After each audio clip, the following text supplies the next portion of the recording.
ఇంకో 5-6 రోజులనే ఎన్నికలు ఉన్నాయి. ఈ ఎన్నికలు మన జీవితాలతో ముడిపడి ఉన్నటువంటి ఎన్నికలు. ఈ ఎన్నికలు కనుక మనం దృష్టి పెట్టకపోతే ఈ ఎన్నికలలో ప్రధానంగా మనం దృష్టి పెట్టకపోతే చాలా సమస్యలు వస్తాయి.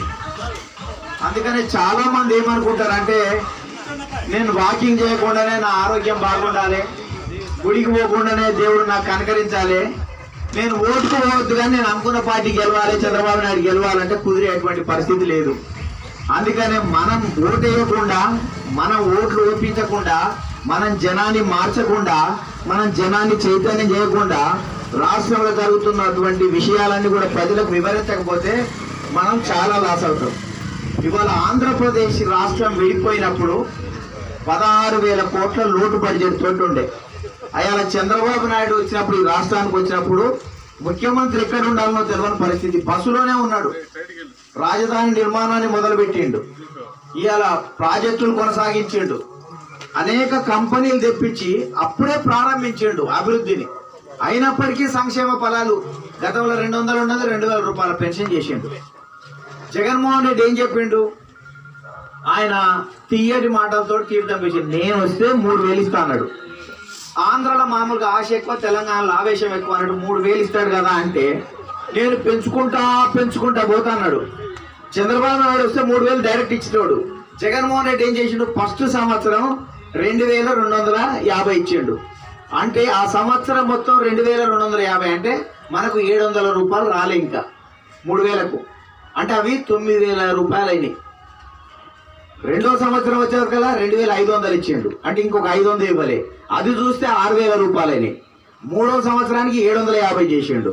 250 మైనస్ అది కూడా చూస్తే 3,000 అయినాయి. మొత్తం 18,000 రూపాయలు చంద్రబాబు నాయుడు వస్తే డైరెక్ట్ వచ్చేటువంటి డబ్బులని అలా 18,000 కోత పెట్టిండు. ఇప్పుడు ఆ 18,000 పంపకాలన్నీ మొదలు పెడతాడు. ఇప్పుడు అమ్మఒడి 15,000 అన్నాడు. 75,000 రావాలి 5 సంవత్సరాలకు. అమ్మఒడి 15,000 అని చేసిండు. ఏం చేసిండు? ఒక సంవత్సరం ఇవ్వలే. అంటే 75,000కి 60,000కి వచ్చింది. మళ్ళీ ఇచ్చే దాంట్లో ఏం చేసిండు? 2,000 తగ్గించి 13,000 ఇచ్చిండు. అంటే 4 రోజుల్లో 8,000 పోయినాయి.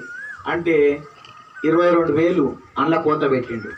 మనకి ఇవన్నీ విషయాలు ఎందుకు తెలియవు? అమ్మఒడి అని. ఇప్పుడు ఇంతకుముందు ఎవరైనా తాగబోతున్నంటే పిల్లలను తాకట్టు పెట్టి తాగేటోడు. ఇప్పుడు ఆ తాగబోతులనే తాకట్టు పెట్టి అప్పులు తెచ్చిండు. ఇవాళ తాగుబోతులను తాకట్టు పెట్టోడు ఎవడని ఉంటాడా? రాష్ట్రంలో సెక్రటేరియట్ తాకట్టు పెట్టిండు. భవానీ ఐలాండ్ అని ఉంది, అది తాకట్టు పెట్టిండు. విశాఖపట్నంలో ఉన్నటువంటి కలెక్టరేట్ తాకట్టు పెట్టిండు. ఎంఆర్ఓ ఆఫీస్ తాకట్టు పెట్టిండు. పాలిటెక్నిక్ కాలేజీ తాకట్టు పెట్టిండు. ఐటీఐ కాలేజీ తాకట్టు పెట్టిండు. మనం తిరిగేటువంటి పార్కులు తాకట్టు పెట్టిండు. అన్ని తాకట్టు పెట్టి ఇవాళ అప్పులు తెచ్చేటువంటి పరిస్థితి ఉంది. ఇవాళ అన్ని రకాలైనటువంటి అప్పులు తెచ్చిండు. ఇప్పుడు ల్యాండు, శాండు, ఇప్పుడు మద్యం దోపిడీ కానీ, మైనింగ్ దోపిడీ, ఇసుకల, సిలికాన్ల ప్రాజెక్టుల కమిషన్, విద్యుత్ ఒప్పందాల కమిషన్, అమూల్ల కమిషన్లు, ఇవన్నీ ఏమో వైసీపీ లీడర్లు దోసుకుంటారు. ఏడ మట్టి ఉంటే అది తోమకపోయి వైసీపీ లీడర్లు గొర్రె బలిస్తే ఎవరో బలుస్తారు అన్నట్టు వాళ్ళు బాగుపడడానికేమో ఈ సాయ సంపదల్ని దోసుకుంటుండ్రు. రాష్ట్రంకి తీర్చడం కోసమేమో రాష్ట్రం మీద అప్పులు తెస్తుండ్రు. ఇవాళ మనందరికి కూడా తెలియని, నేను ఒక్కసారి కూడా ధరలు పెంచానని చెప్పిండు. 9 సార్లు కరెంటు ఛార్జీలు పెంచిండు. మనకేమన్నా అర్థమవుతుందా? 3 సార్లు ఆర్టీసీ ఛార్జీలు